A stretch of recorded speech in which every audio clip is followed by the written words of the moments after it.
Take the left cord towards the right and place it over both center cords. Then place the right cord over the left cord and pass it under both center cords, pulling the right cord through the loop on the left side.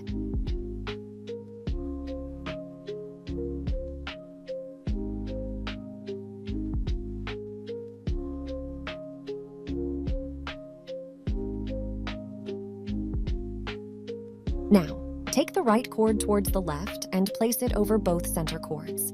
Then place the left cord over the right cord and pass it under both center cords, pulling the left cord through the loop on the right side.